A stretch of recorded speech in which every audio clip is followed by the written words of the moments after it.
Welcome all.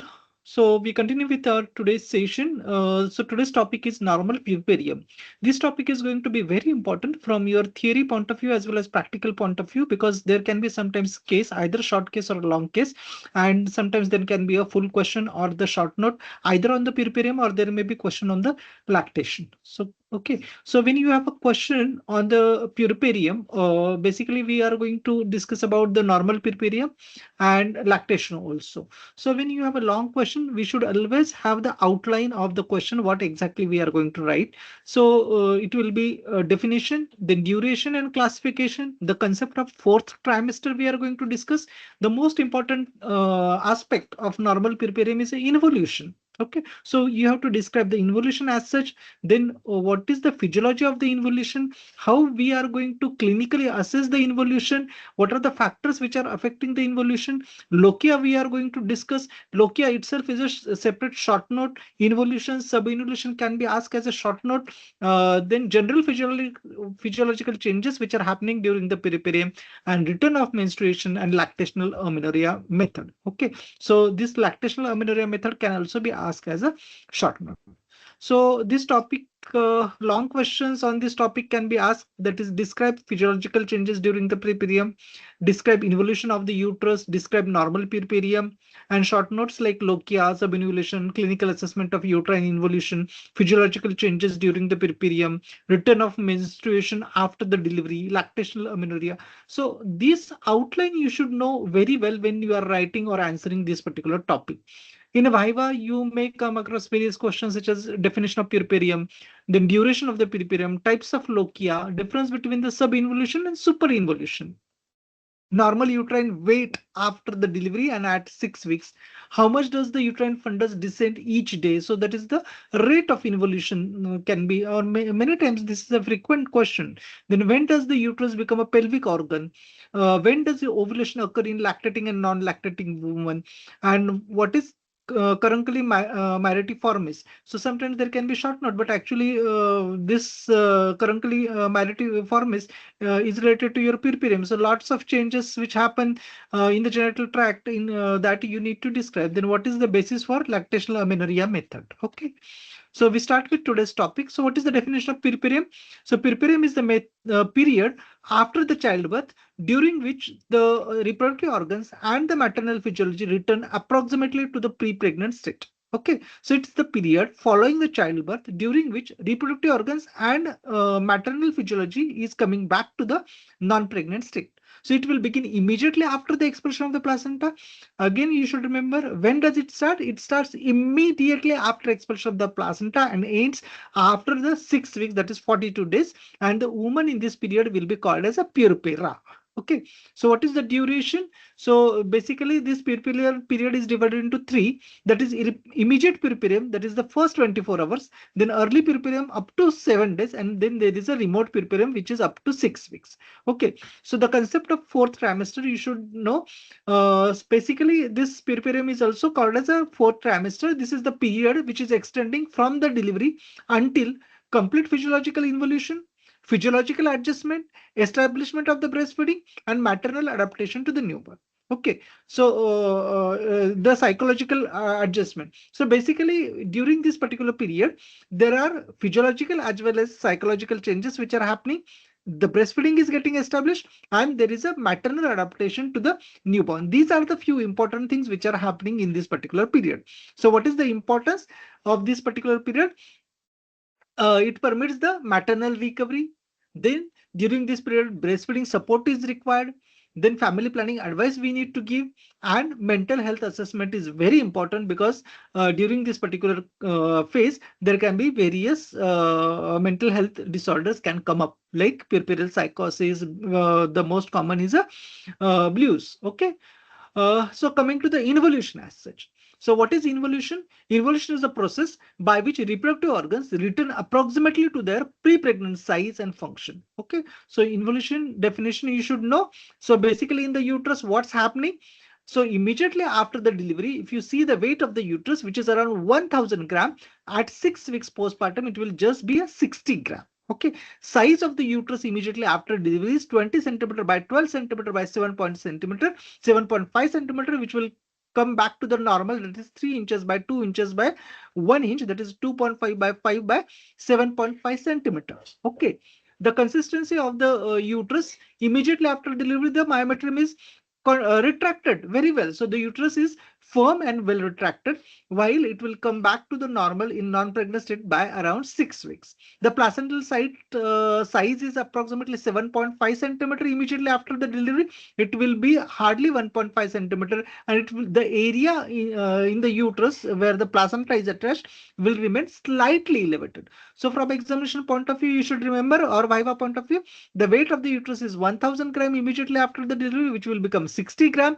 Placental site, which was around 7.5 centimeter in size, it will become 1.5 centimeter, and it will be slightly raised. Uterus becomes the pelvic organ by the end of second week. So when does the uterus become pelvic organ? By the end of the second week, and complete involution generally happens by around 6 weeks. Okay. What happens to the lower uterine segment? So immediately after the delivery, the lower segment is thin, flabby, and it is collapsed.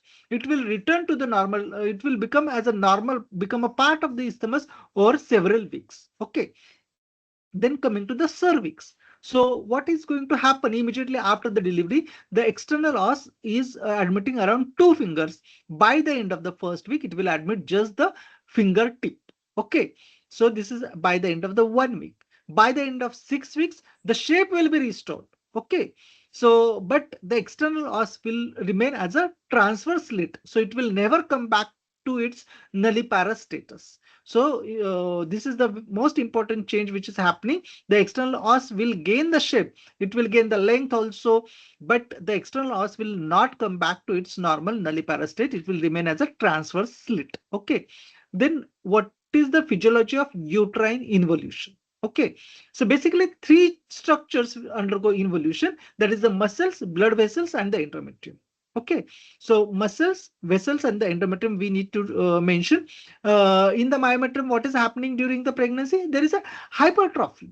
Okay, so during pregnancy, there is a hypertrophy as well as there is a hyperplasia. And after delivery, what happens? There is no decrease in the number.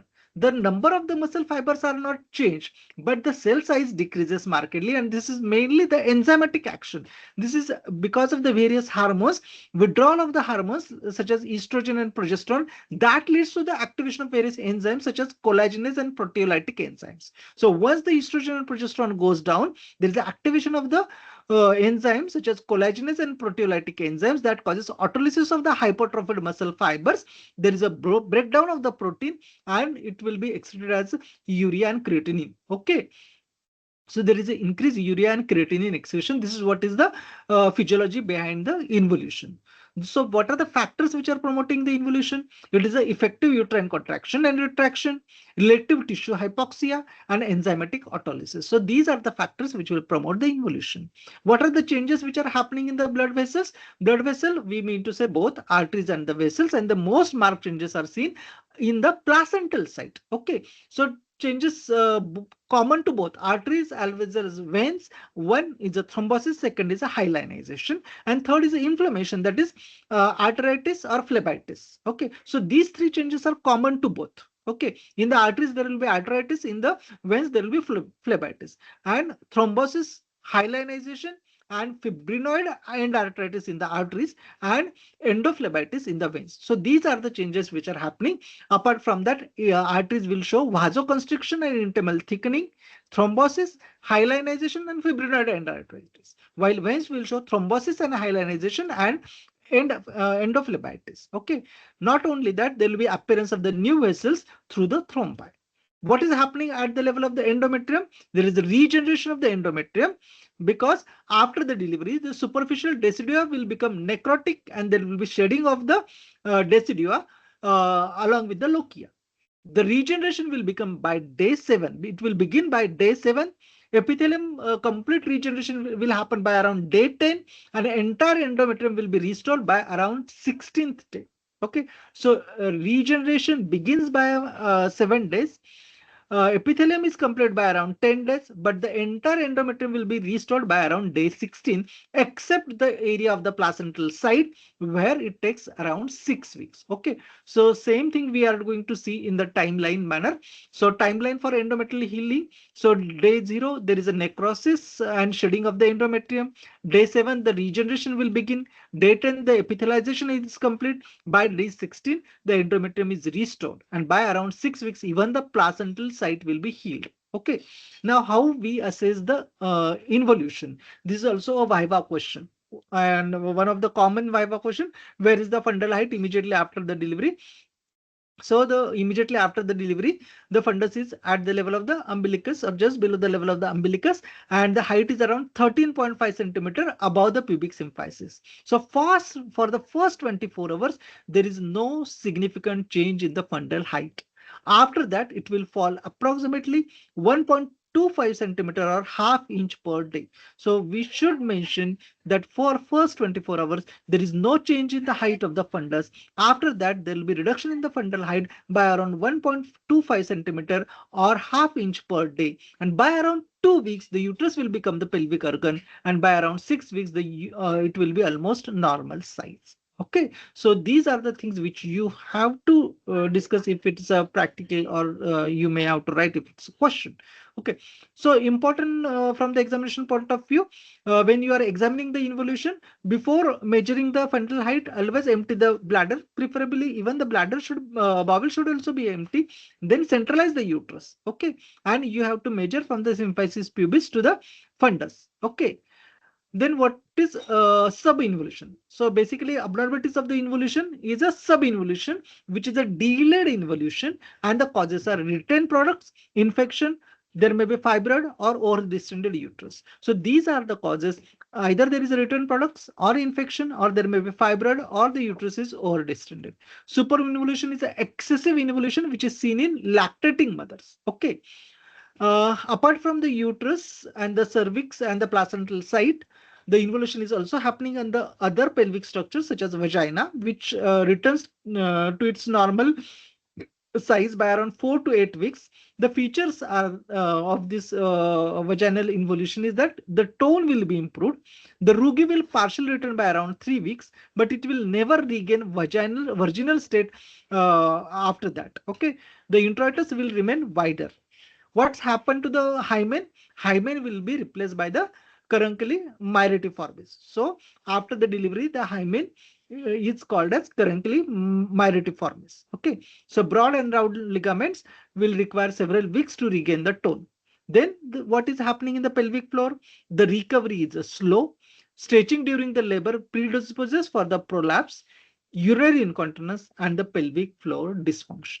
Okay, so these are the changes which you should describe in the physiology or in the puerperial question. Okay, then most important topic, or there can be a short note, is a lochia. So what is lochia? Lochia is a vaginal discharge which is occurring during the puerperium, and it originates from the uterus, cervix, and the vagina. Okay, so lochia is the vaginal discharge occurring during the puerperium, originating mainly from the uterus and the cervix. The characteristics of the lochia you should know. What is the odor? Basically, it has got a fleshy or fishy smell, but it is never foul smelling. Okay, if it is a foul smelling, that will indicate infection. Reaction, initially it is alkaline, but at the end of the puerperium, it will become acidic in nature. Then average amount is around 250 ml during first 5 to 6 days. Duration is up to 3 weeks. This lochia is present. What are the types of lochia? This is also a question very frequently asked. Lochia rubra, Lochia serosa, and Lochia alba. For first day, 4 days, it is Lochia rubra, which is red in color. What does it contain? It contains the blood, the decidua, the fetal membranes, vernix, lanigo, etc. Next 4 days, that is 5 to 9 days, it is a Lochia serosa. It is pink or brown in color, and the components are mainly the WBCs, mucus, and the exudate. And third is a Lochia alba. From day 10 to day 15, it may continue up to 3 weeks also, and it is white or yellowish in color. It contains mainly the decidual cells, leukocytes, and the mucus. Okay, what is the clinical importance of Lochia? The clinical importance of the Lochia, we should mention about the smell of the lochia. If it is a foul smelling, that indicates the puerperial infection or the endometritis. If it is a scanty or absent lochia, again it is a sign of infection or the puerperial sepsis, or there can be a lochiometra. That means there is a somewhere stenosis and there is a collection of the lochia inside the uterus leading to the lochiometra. So retained lochia due to the cervical obstruction. There can be excessive lochia. Again, it is a sign of puerperal infection, or it may be associated with the secondary postpartum hemorrhage also. Persistence of the lochia rubra beyond the normal period will indicate presence of retained products of conception or subinvolution of the uterus. And lochia alba, if it is persisting for more than 3 weeks, again may be associated with the cervical lesion or endometrial pathology or chronic genital tract infection. So importance of the lochia you should be describing. So if it is a foul smelling, that suggests infection. Scanty lochia may be because of the lochiometra or infection. Excessive lochia again suggests infection or the secondary PPH. Persistent lochia rubra may be associated with RPOC or subinvolution. Lochia alba more than 3 weeks. Cervical or endometrial pathology or infection we need to rule out. Okay. So apart from these pelvic organs, what are the general physiological changes which are happening during the puerperium? What happens to the pulse? What happens to the temperature? What happens to the urinary system, bowel? That we are going to discuss. So in the pulse, there is a mild tachycardia immediately after the delivery, but it will return to the normal by day 2. So mild tachycardia immediately after the delivery may be present. Temperature generally it is normal less than 37.2 degrees centigrade. There may be mild rise generally first 24 hours, or breast engorgement is seen in the by around day 3. Okay, but if it is a persistent fever, we have to evaluate for the infection. Okay, in the urinary system, the changes which are happening are there is a bladder edema, increased bladder capacity, urinary retention, residual urine is there, and urinary stasis is there. Diuresis can occur on day 2 and day 3. Ureters will return normal by around 8 weeks. So these are the changes which are happening in the urinary system. Then what are the changes which are happening in the gastrointestinal system? The common problems which we notice in the puerperium are the constipation, delayed bowel motility, mild ileus, and perineal pain. There is a weight loss which is seen immediately after delivery. There is generally loss of around 5 to 6 kg. Further in the puerperium, there will be loss of around 2 kg, and this is mainly because of the diuresis and the fluid loss. Okay, fluid loss in the first week is around 2 liters, and next 5 weeks it is around 1.5 liters. Okay. What are the hematological changes which are happening during the puerperium? What happens to the blood volume, cardiac output, leukocyte, platelet, etc.? That we are going to discuss. So, blood volume, postpartum, it will return to normal by around second week. So, blood volume will come back to normal by second week postpartum. Clinical significance is that physiological reduction due to the diuresis and mobilization of the extracellular fluid. Cardiac output will increase immediately after the delivery. It will return to normal within 1 week. Then this is due to the auto transfusion from the contracted uterus and relief of vena cava compression. Okay, so that will lead to the increase in the cardiac output immediately after delivery, which will come back to normal by around 1 week. Leukocyte count generally it increases to around 25,000 per cubic millimeter, and this is called as physiological leukocytosis, does not necessarily indicate infection. So if you have any other sign of infection, maybe associated with fever, maybe associated with some clinical signs, then we may attribute, but otherwise just leukocytosis is not an indication for the infection. Okay, definitely we'll keep watch. Okay, but leukocytosis is called as physiological leukocytosis up to 25,000. Then platelet count. Initially, there is a decrease in the platelet count followed by a rebound rise by around day 4 to day 10. It reflects the platelet consumption during delivery followed by reactive thrombocytosis. This physiological thrombocytosis may be asked in the bypass also. Then what happens to this hypercoagulable state? This will persist for approximately 48 hours postpartum, and it continues even in the postpartum period. So there is an increased risk of deep venous thrombosis and pulmonary embolism. So if the patient is obese, you will require the uh, prophylaxis against the DVT. Okay. Then coming to the return of ovulation and menstruation after the childbirth. Okay. What happens to the menstruation after the or in the puerperium? So the return of the menstruation time is different for the lactating woman and for the non-lactating woman. If you are asked about this question, you should describe in the same way. The timing differs for non-lactating women and differs for lactating women. For non-lactating women, two figures: 40% will resume menstruation by around 6 weeks postpartum, and 80% will resume by around 12 weeks. That you should remember. So 40% by 6 weeks, 80% will by around 12 weeks if she is not lactating. And for lactating women, it is further delayed and usually absent during the exclusive breastfeeding, that is the period of lactational amenorrhea. Okay, so for non-lactating women, 40% will have the menstruation by around 6 weeks, 80% by around 12 weeks, and it is more duration for the lactating women. Okay, and that will be further increased if she is exclusively breastfeeding. Okay, then return of ovulation. If she is non-lactating, then as early as 4 weeks postpartum, she can have ovulation, and even before the first menstrual period, she can have the ovulation. Okay, so there are high chances of conception also. Okay, then what happens in the lactating women?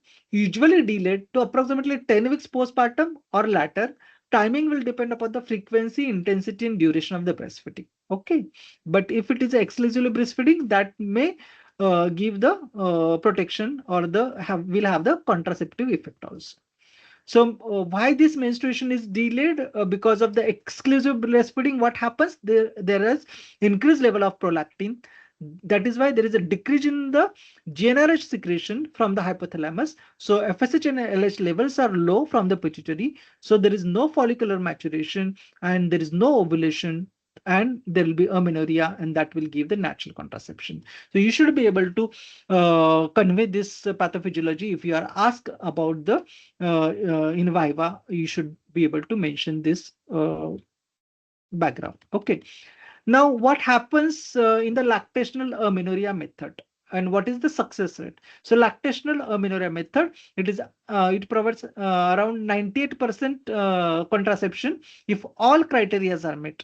Okay, so it provides the contraception in 98% of cases if all criteria are met. That is, the ladies breastfeeding exclusively, there is amenorrhea, and it is up to 6 months postpartum. Okay, so up to 6 months, if she is feeding exclusively, and if there is amenorrhea, there is a 98% chance that the lactational amenorrhea method is effective. Okay, so what happens in the lactation?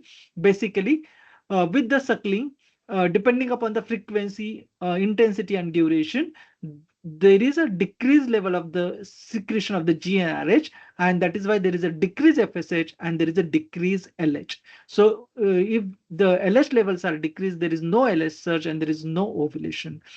There is a decreased level of the FSH, so there is less follicular growth, there is a hypoestrogenic state, and there is no menstruation.